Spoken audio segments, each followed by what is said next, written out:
Buenos días a todos. Yo, de forma muy breve, puesto que lo único que me corresponde es dar entrada a los ponentes, que son a los que verdaderamente hemos venido a oír. En una mesa en la cual vamos a tratar un tema realmente interesante, no solamente para los que estamos aquí, sino seguramente para cualquiera de los consumidores que somos todos en el mundo eléctrico. ¿Qué pagamos en el recibo de la luz?, dice el título de la ponencia. Claro, si esta pregunta se la formulamos a cualquiera en la calle, diría, ¿cómo voy a saber lo que pagamos en el recibo de la luz si nunca he sido capaz de entender el recibo de la luz? Quizás, entre otras cosas, porque el recibo de la luz está hecho para que no se entienda. Por lo tanto, yo creo que es un tema fundamental que hoy nos van a ilustrar las dos personas que me acompañan, que por sus extensos conocimientos en este campo, indudablemente, si ellos no son capaces de darnos luz en la materia, difícilmente podríamos encontrarla en otro sitio. Posiblemente nos puedan decir qué es lo que pagamos en el recibo de la luz y también, quizás, qué es lo que no debiéramos de pagar en el recibo de la luz. Para ello, voy a dar la palabra sucesivamente, a don Jorge Fabra Utray, en primer lugar, y posteriormente a Jordi Castilla López. Don Jorge Fabra Utray, además de economista y de doctor en Derecho, es miembro o ha sido miembro de distintas instituciones nacionales e internacionales relacionadas con este campo. Fue efectivamente miembro de la Comisión Nacional de la Energía, ha sido miembro del Consejo Asesor para el Estudio de Prospectiva Energética en España, presidente de Red Eléctrica en cuanto a empresas relacionadas con el sector, además de vocal o de consejero de Endesa, ha sido delegado del Gobierno en la explotación del sistema eléctrico y presidente de OFICO, ha sido vocal del Comité Directivo de la Asociación Internacional de Empresas Eléctricas y miembro del Comité de Coordinación de las Empresas Eléctricas de la Unión Europea. Ha sido ponente español ante el Parlamento Europeo sobre la regulación del sector eléctrico, consejero de otras empresas ajenas al sector eléctrico, director de control y planificación de Ateinsa, autor de algunos libros, entre ellos el relacionado con esta materia, como es Mercado para la Electricidad, Liberación o Regulación, y miembro honorario del Instituto Pascual Madó de Urbanismo y Medio Ambiente de la Universidad Carlos III de Madrid, además de decano presidente del Colegio de Economistas de Madrid. Como ven, un currículum no solamente amplio y variado, sino altamente importante para el campo que vamos hoy a desarrollar y del que estoy seguro que vamos a sacar provechosas enseñanzas. Don Jorge, tiene la palabra. Bueno, en primer lugar, muchas gracias.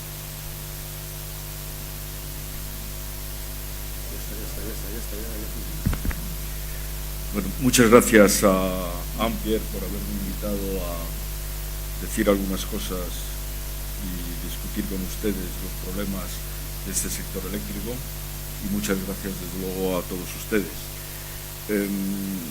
Verdaderamente el tema que se plantea, yo he de decir que me pasa como al común de los mortales. Yo tampoco entiendo el recibo de la luz. De la luz me refiero al recibo que recibimos en nuestra casa, ¿no? Y puesto que estamos hablando de renovables, la primera cosa que a mí me llama extraordinariamente la atención es que, siendo yo un consumidor doméstico acogido a la tarifa de último recurso, veo en el arco iris que nos presentan sobre cuán verde o cuán negra es nuestra energía, que mi consumo se sitúa un poco más oscuro que la media del país, cuando, como todo ciudadano que está en la tarifa de último recurso, pues en el coste de nuestra electricidad, de la electricidad que pagamos, o que por lo menos yo pago, pues están las primas y la retribución de las energías renovables en la proporción que me corresponde, con lo cual, de alguna forma, pues en ese arco iris el color de mi consumo debería corresponder a la media y no estar por encima de la media, ¿no? Esta es ya la primera cuestión con la que nos topamos, lo que pone de manifiesto que en el sector eléctrico ha habido una evolución, en mi opinión, completamente perversa, que ha alterado la física que está tan presente en esta cosa tan rara que es la electricidad.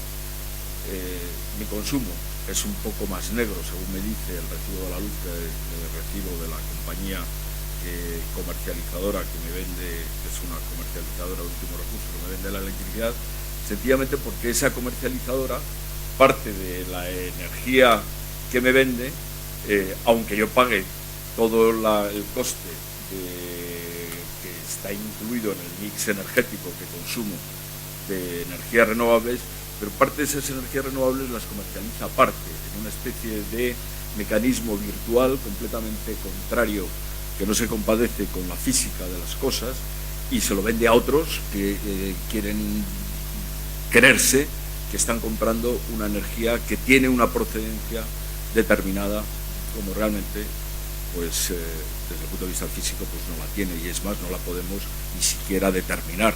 La energía que nos está iluminando ahora, pues si el de al lado apaga o enciende la luz, cambiaría inmediatamente su composición, porque las leyes de la física harán que haya un cambio de la topología del consumo en relación con la topología de la generación, y por tanto, por la ley de Kirchhoff, cualquier decisión que tome un tercero alterará el mix energético que nosotros estamos consumiendo ahora mismo. Bueno, esto, a partir de la ley de 1997, de la ley que supuestamente liberaliza el suministro de energía eléctrica, se ha ido produciendo una especie de financiarización, es el palabra que se me ocurre, en el sector eléctrico, y se ha ido olvidando que la electricidad es,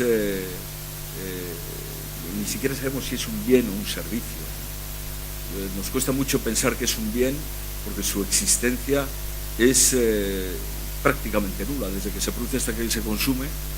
Como va a la velocidad de la luz, su existencia es prácticamente inaprensible, ¿no? Se parece más a un servicio.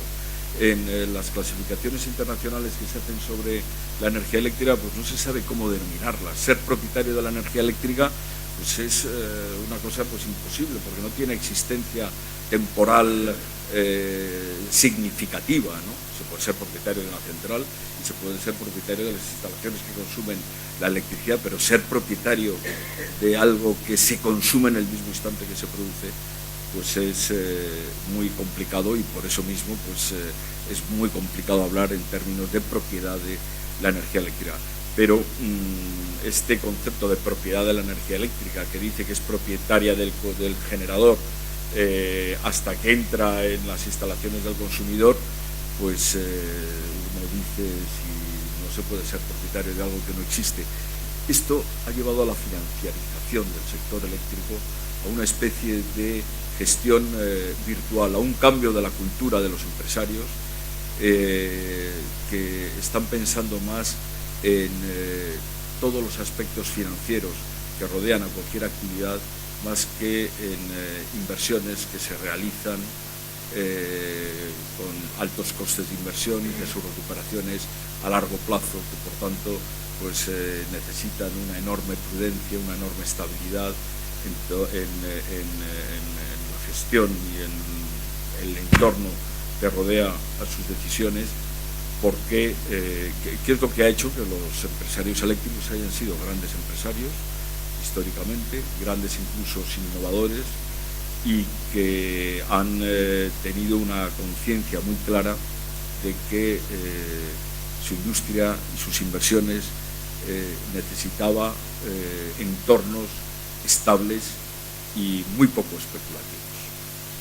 La ley de 1997 cambia completamente la cultura del sector, y estamos realmente en una situación donde la cultura de los grandes industriales, de los grandes promotores, de los grandes innovadores que empezaron a aprovechar la energía cinética del agua en los aprovechamientos hidroeléctricos, se cambia de manera radical, y tenemos otro tipo de empresarios, otro tipo de empresarios que piensan mucho más en una gestión financiera y virtual de este sector.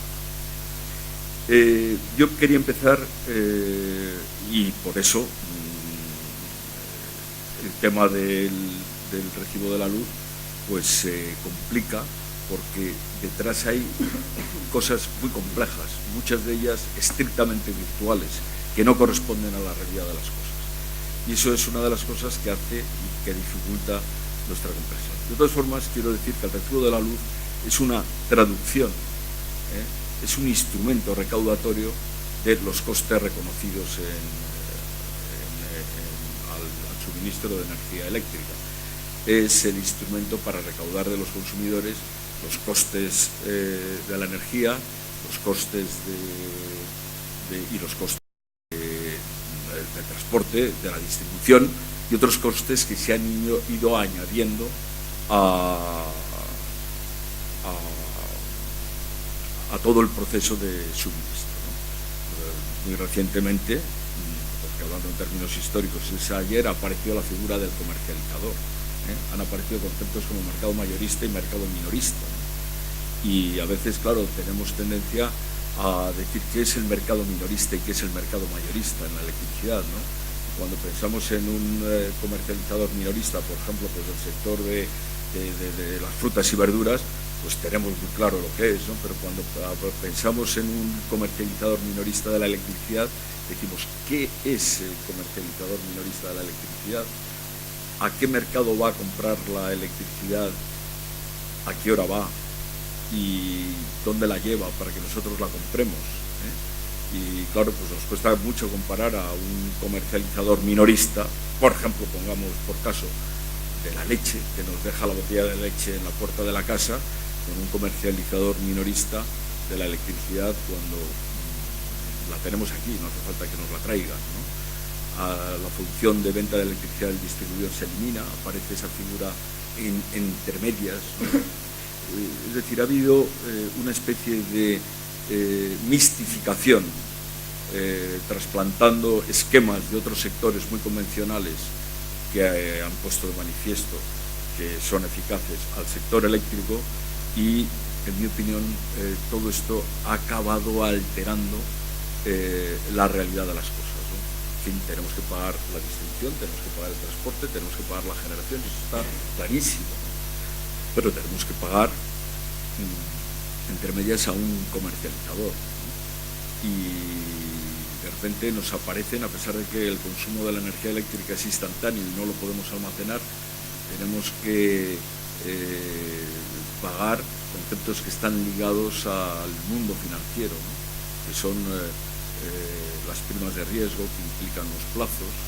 Tenemos que pagar a intermediarios que compran y que venden energía eléctrica sin tenerla y que luego la tienen que ir a comprar, pero no la pueden comprar de antemano porque obviamente la energía eléctrica se produce en el mismo momento que se consume, en el mismo momento que se genera.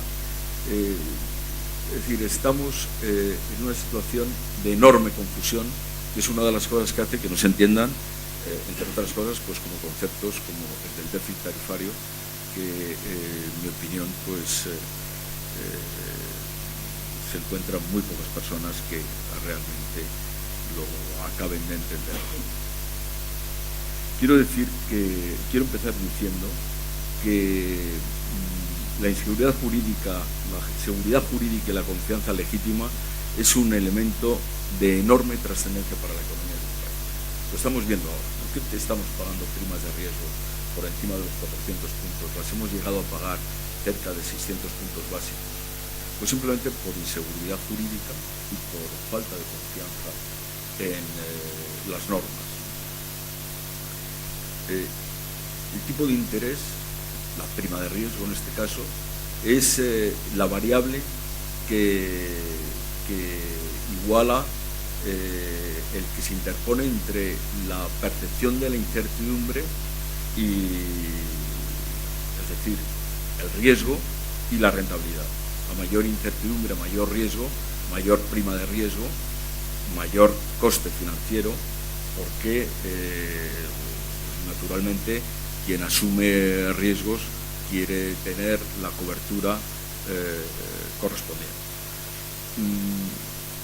Esto lo estamos viendo en el país en estos momentos, donde una parte importantísima de nuestro gasto público se está yendo a pagar los costes de la deuda, y una deuda que desde el punto de vista de los fundamentales está en una posición verdaderamente privilegiada en relación, por ejemplo, con Japón, con Estados Unidos, con Alemania, con Francia. Me refiero a ratios de deuda en España, deuda pública en España sobre el Producto Interior Bruto, y sin embargo pues amenaza con ser insostenible porque los mercados perciben que existe inseguridad jurídica en este país, no debido a este país, sino debido a este país y a su entorno, y por tanto pues elevan los costes financieros que exigen, los intereses que exigen por prestar a este país, y hacen que, siendo nuestros ratios deuda sobre PIB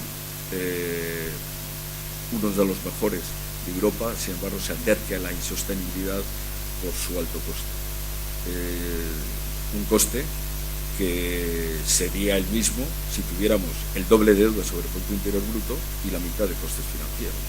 Hasta esos extremos es la inseguridad jurídica y la confianza legítima y la pérdida de confianza legítima en las normas un elemento verdaderamente gravísimo para una economía. Y claro, cuando se produce falta de seguridad jurídica o hay una pérdida en la confianza en las normas en cualquier sector de actividad económica, esto se extiende al resto de las actividades económicas y se introduce al país en una elevada ineficiencia desde el punto de vista económico. Y yo creo que esto que les estoy diciendo a ustedes, que son inversores en energías renovables y que han sufrido diferentes medidas de carácter retroactivo de primer grado, es decir, de verdadera retroactividad, pues lo deben entender perfectamente.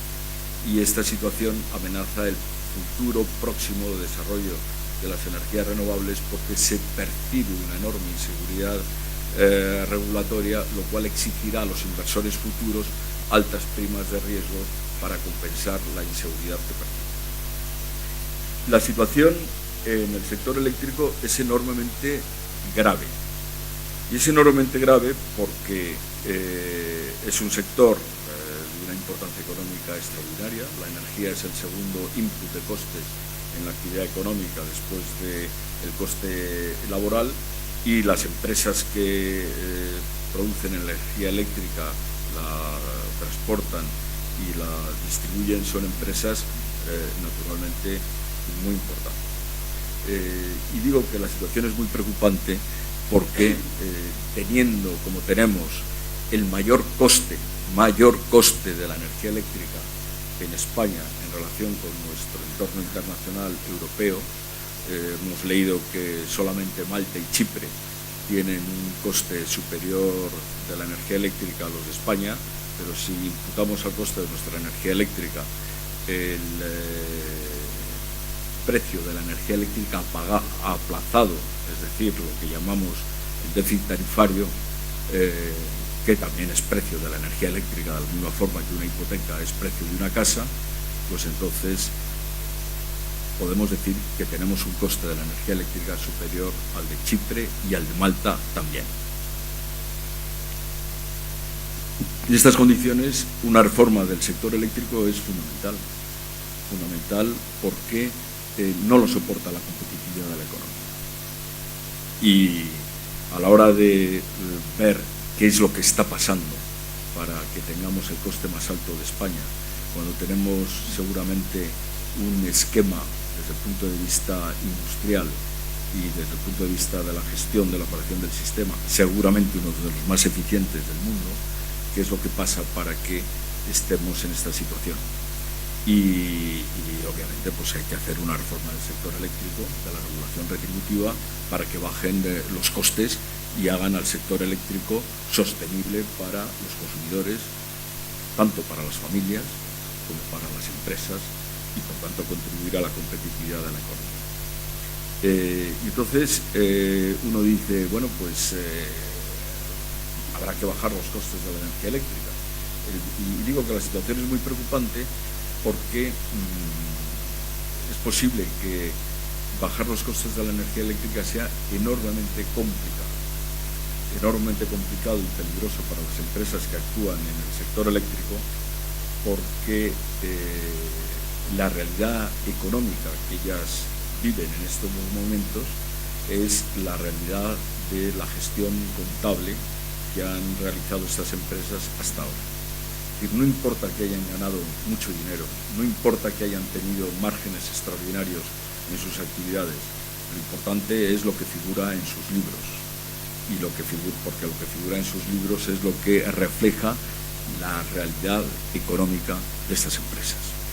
Si los fondos que han percibido pues no han ido a amortizar costes fijos, por muy altos que sean los ingresos que han tenido, si en sus libros sus instalaciones están sin amortizar, pues naturalmente tendrán que amortizarlas, ¿no? Y por tanto tendrán que recibir ingresos suficientes para cubrir esos costes. Lo digo solamente como un ejemplo. Voy a hacer rápidamente un repaso a temas que nos preocupan. ¿Cuál es el estado de recuperación de las inversiones de las centrales nucleares, hidroeléctricas y de carbón? Las centrales históricas, que en 1997 ya existían, cuyas inversiones se habían hecho sobre marcos retributivos basados en costes estándares y que, sin embargo, después de la ley del 97, además de haber recibido precisamente para proteger su seguridad jurídica y para que esos inversores anteriores a 1997 siguieran confiando en las normas legales, el cambio regulatorio las protegió con los costes de transición a la competencia, 8.600 millones de euros, que además de lo que percibirían en el mercado que en aquel momento se creó, que se suponía que iba a estabilizarse en torno a los 36 euros, les permitía en el periodo de primero de 10 años y luego de 13 años, porque hubo muchos cambios sobre la marcha de esta norma, la recuperación de las inversiones del todo el parque de generación histórico. Insisto, son las centrales hidroeléctricas, nucleares y de carbón. ¿Cuál es el estado de recuperación? Han cobrado todos los costes de transición a la competencia, han cobrado a lo largo desde 1998, han tenido ingresos muy superiores además a los 36 euros por megavatio hora. Pues habría que preguntarse cuál es el estado de recuperación de las inversiones de las centrales nucleares, hidroeléctricas y de carbón. Y la contestación es clarísima, pero clarísima sin ninguna duda. Las auditoras dicen que estos costes están todavía en periodo de amortización, pero la economía nos dice que los accionistas han recuperado las inversiones. Porque las inversiones, y ustedes lo saben muy bien, porque entre ustedes o entre quienes de ustedes sean inversores en centrales eléctricas, saben perfectamente que las inversiones se recuperan a través de provisiones, establecimiento de reservas, distribución de dividendos. Eso es lo que un empresario espera de sus inversiones, ¿no? Luego, la política contable que realice en la asignación de los fondos libres de su flujo de caja, o sea, es una cuestión que a nadie nos compete, sino solamente a quienes realizan esas políticas, las políticas correspondientes. Por tanto, el primer asunto que nos tenemos que preguntar, ¿cuál es el estado de recuperación real de las inversiones en las centrales históricas? El segundo tema es cuáles son las consecuencias de la actual regulación del mercado eléctrico sobre la retribución de las energías inframarginales. Sobre esto entraré luego apoyándome en algunas transparencias. ¿Cuál es la legitimidad o ilegitimidad de la participación en los mercados de centrales cuya tecnología está cerrada al acceso de nuevos entrantes competidores? Ustedes entienden perfectamente que no hay mercado sin libertad de entrada. ¿Cuál es la cuantificación de los beneficios y de las pérdidas extraordinarias, es decir, de los windfall positivos o negativos, windfall profit o windfall losses, en la retribución de la generación eléctrica de electricidad y qué tipo de centrales tienen pérdidas inesperadas o beneficios inesperados? ¿Cuáles son los efectos de la cuantificación sobre los precios de la electricidad, de los derechos de emisión, de las exportaciones y del bombeo?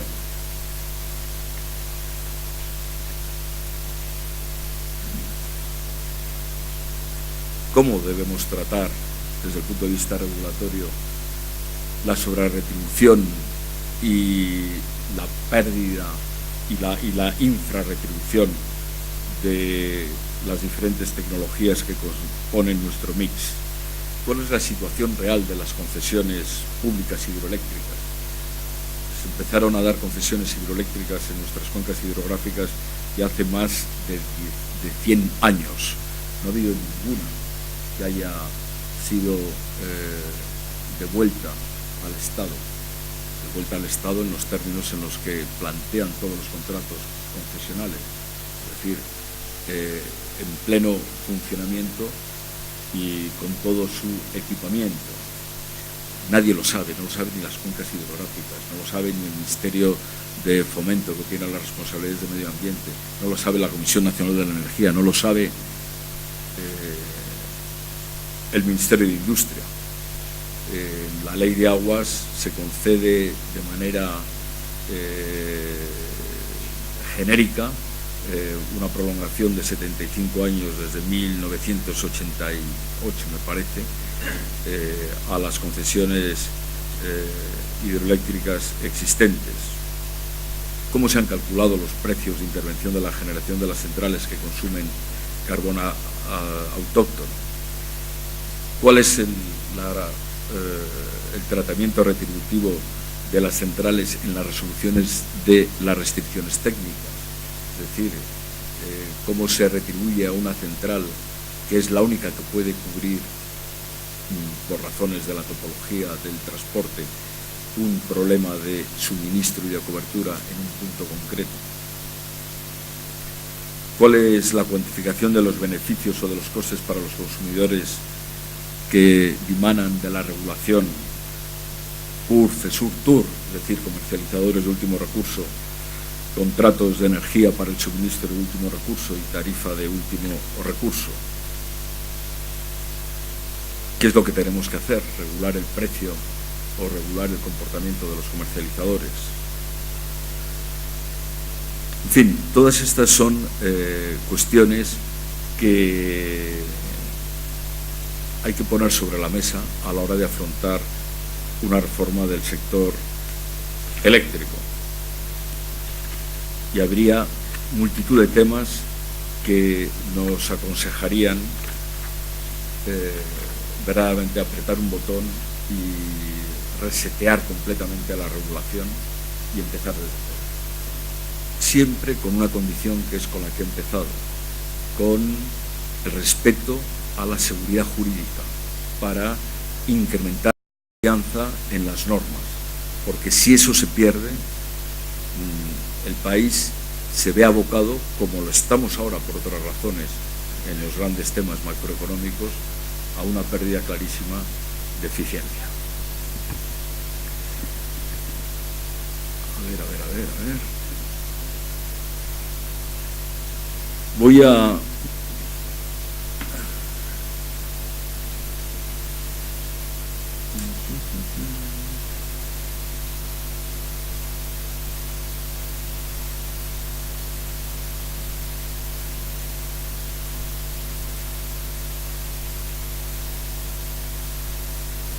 buscar alguna transferencia para introducir el tema del modo que me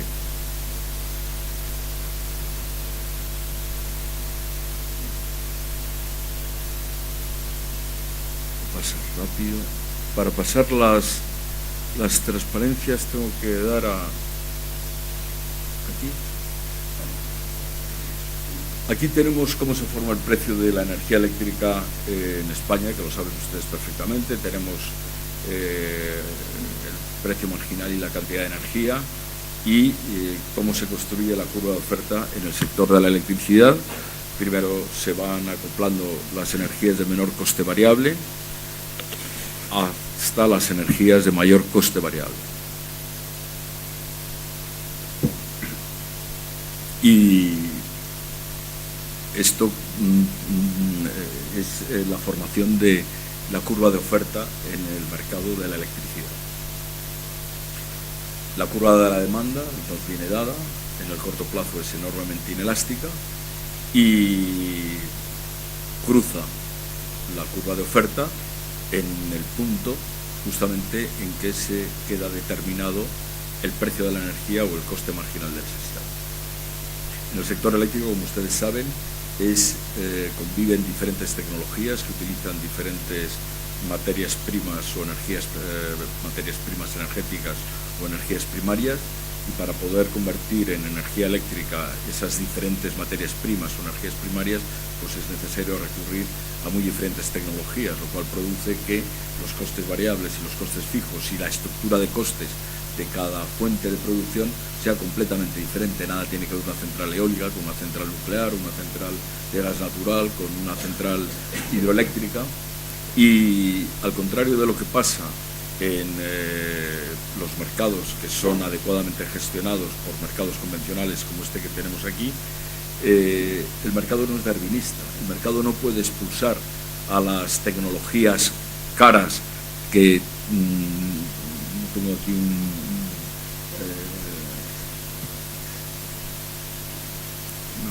no tenemos un puntero. Bueno, no puede expulsar a las tecnologías caras pero tengo aquí la flecha.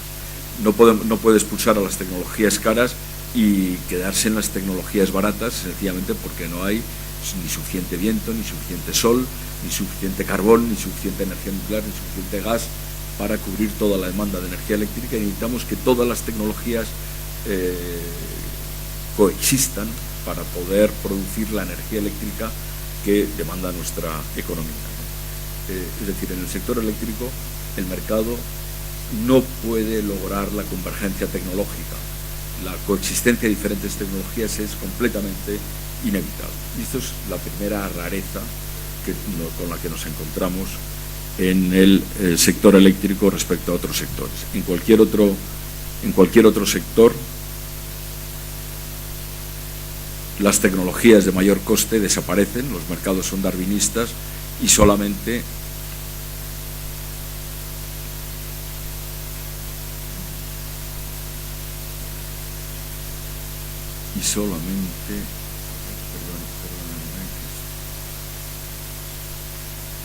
subsisten las tecnologías de menor coste. Esto no es posible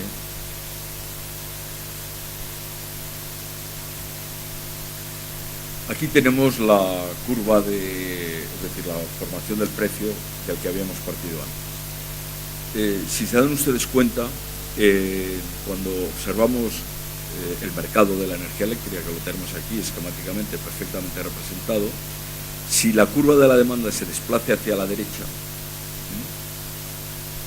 aumenta el precio, porque corta la curva de oferta en un punto mayor. Y si la curva de oferta se desplaza hacia arriba, corta a la curva de demanda en un precio más alto y también sube el precio. Fíjense ustedes el disparate del mercado que tenemos.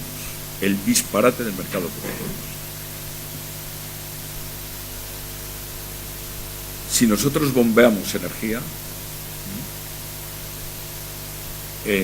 por la noche para tener los embalses llenos por la mañana y poder afrontar con un coste bajo la cobertura de la demanda, incrementamos la demanda del sistema. Al incrementar la demanda del sistema se produce un desplazamiento hacia la derecha de la curva de demanda y se produce un aumento de los precios que perciben todas las energías inframarginales.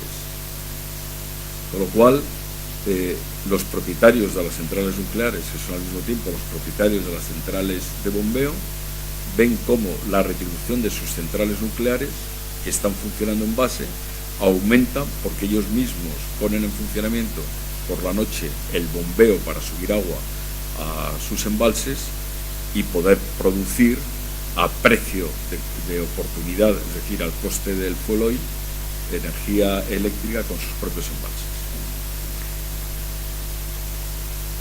Si además tenemos en cuenta que exportamos energía, se produce un aumento de la demanda sobre nuestro sistema productor que desplaza la curva de la demanda hacia la derecha y corta la curva de oferta en otro punto, lo cual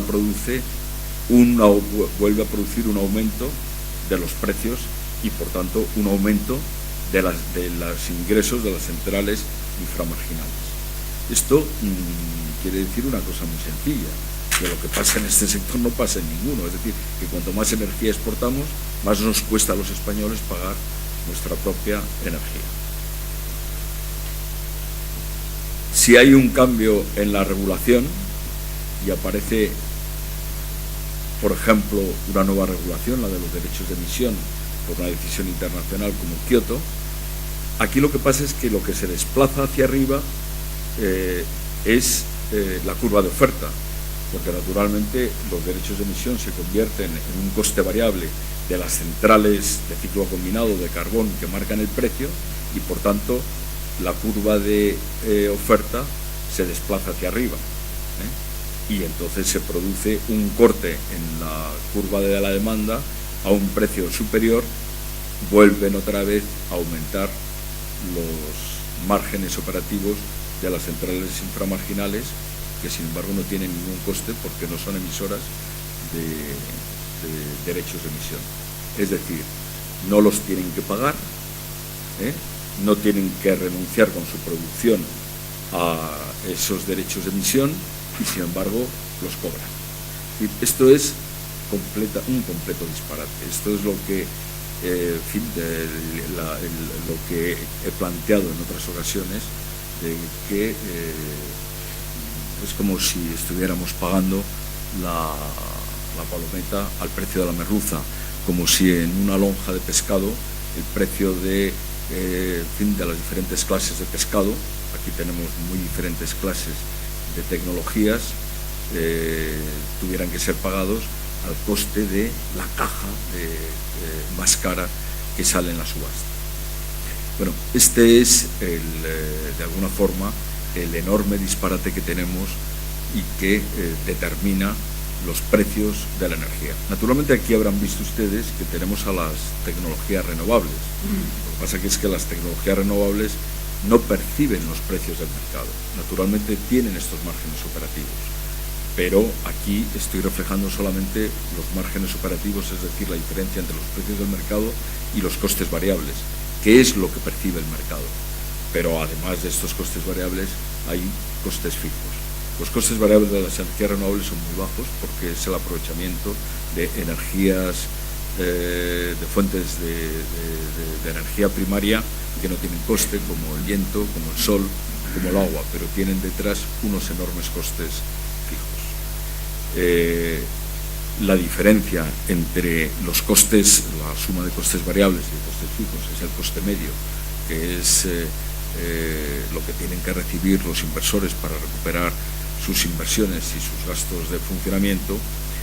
Las energías renovables, como ustedes saben, no están en el mercado, aunque se ha hecho la ficción de que cobren el precio del mercado y lo que les falta para cubrir sus costes medios lo cobran en términos de primas, es decir, que lo que se llaman primas, es decir, que sus primas son se mueven en la dirección contraria al mercado. Si el precio del mercado sube, la prima baja; si el precio del mercado baja, la prima sube, porque realmente lo que cobran son una tarifa previamente establecida. Pero hay otras centrales, como las centrales nucleares o las centrales hidroeléctricas, que lo que cobran es simplemente el precio del mercado. Bueno, hasta hace relativamente poco tiempo, porque durante muchos años, además de cobrar los precios del mercado, han cobrado otras primas, por ejemplo, las primas por pagos de capacidad o por disponibilidad, como ha pasado con la energía hidroeléctrica, con la energía nuclear, con el carbón, que sigue cobrando los pagos por capacidad, que son también primas, o el ciclo combinado, que también son primas, de tal forma que nos encontramos ante una situación verdaderamente extrema en el sector eléctrico. Nos encontramos ante la situación más clara que uno pueda concebir de socialización de pérdidas y privatización de beneficios. El mercado produce pérdidas elevadísimas a las energías renovables, produce pérdidas muy elevadas a las centrales de ciclo combinado, y precisamente para que pueda haber inversiones en centrales renovables o pueda haber inversiones en ciclos combinados, la regulación complementa los precios del mercado con primas, pagos de capacidad o la prima equivalente, que es la diferencia entre la tarifa y el precio de mercado. Es decir, está socializando el sistema retributivo las pérdidas que este sistema de mercado produce a las centrales cuyos costes medios son superiores a los precios que fija el mercado. Pero, sin embargo, no hace lo mismo con quienes obtienen márgenes operativos que son muy superiores a los costes fijos en los que incurren. Si efectivamente las centrales nucleares y hidroeléctricas han recuperado sus precios, sus costes fijos, han recuperado sus inversiones, el margen operativo se convierte enteramente en beneficio. Es decir, se están privatizando los beneficios y, sin embargo, se están socializando las pérdidas. ¿Cuál sería efectivamente la solución? Pues la solución sería que la reforma condujera las cosas a una situación en la que los consumidores pagáramos el coste del mix energético y no el coste de la central más cara que fija el precio en el mercado. Si esto fuera así, de acuerdo con mis cálculos, el déficit tarifario con el mismo mix energético y con el mismo nivel de tarifa que tenemos actualmente quedaría perfectamente controlado y podría desarrollarse en el futuro las energías renovables a través de sistemas mercantiles basados en subastas, con una recuperación por parte del regulador de su responsabilidad sobre el índice de cobertura, de tal forma que pudiéramos ir capturando la espectacular curva de aprendizaje de las energías renovables y, por consiguiente, llegar a una situación a partir de 2020 en el que las energías renovables, en lugar de cobrar primas, me refiero a las energías renovables cuyas inversiones se han ido produciendo en cada segmento en el paso del tiempo, en lugar de cobrar primas, pagaran primas y devolvieran al sistema las primas que el inicio de este shock tecnológico que implica su aparición en el sector eléctrico han sido pagadas por los consumidores. Esta es la base fundamental que tenemos que buscar. Cómo efectivamente, qué sistema retributivo debemos construir para no pagar beneficios inesperados a inversores que invirtieron bajo otras expectativas, respetar las expectativas que crearon las normas y, para el futuro, crear un mercado que se compadezca con las características de la electricidad, de la misma forma que las lonjas de pescado se compadecen con las características de lo que hay, se compra y se vende. Y si efectivamente esto lo hiciéramos, el sector eléctrico, a partir del año 2020, de manera ya mirando hacia el futuro de los años 30, 50 y 60, empezaría a introducir competitividad en el sistema, la competitividad que hoy nos está quitando.